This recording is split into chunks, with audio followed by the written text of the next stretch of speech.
در دوشنبه شمار آنهای زیاد شده است که در کوچه و خیابانها تلبندگی می کنند. آنهای هم که به گفته ساکنان می توانند جای کار کنند و روزیشان را یابند. او که همش ایرو نداشتگی شب تلبند نیه. برای که یکون تنیم تشمع میشنوشم که زندگیش سازه بچه مچهش سازه خیلی می تلبند.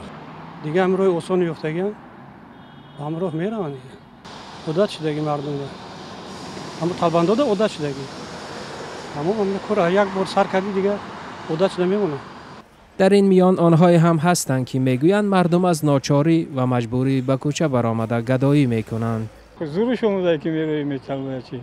اگه که دوزی میکنی یک کار دیگه میکنی تلبندگی صد بار خوبه برای در تاجیکستان که یک کشور مسلمانی است، بیشتری مردم خیر کردن را یکی از واجبات اعتقادی میدانند و برخی ها میگویند ساکنان از این چیز سوء استفاده میکنند. روحانیان میگویند خیر کردن کاری خوب است اما تلبندگی نه. تلبندگی در شریعت اجازت هست برای افرادی که خوراک یک روزه نداشته باشند، امکان نداشته باشند اگر از گرسنگی به هلاکت برسند، در این صورت به اندازه همون نجات خود برای او نه حلال بلکه مباح است.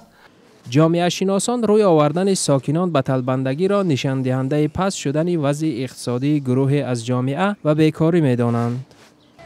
نبودن جایهای کاری، نداشتن مزد مهنت دائمی، خب نداشتن شغل و مشغولیتی که این باعث درآمد وارد کردن به عائله باشد، همین سبب می شود که دست به تلبیدن و به دیگر عملهای زشت می‌زنند.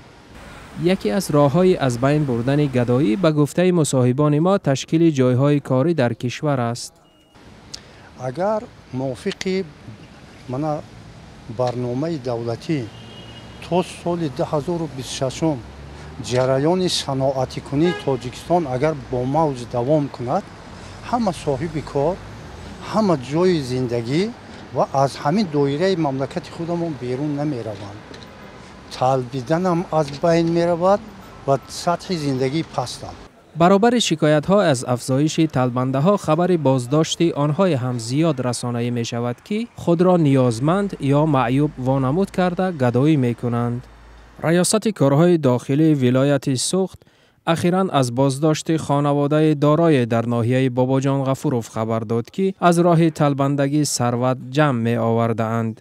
این خانواده گویا با وجود داشتن 3 ماشین و به اجاره دادن 2 تای آن گدایی می کرده اند.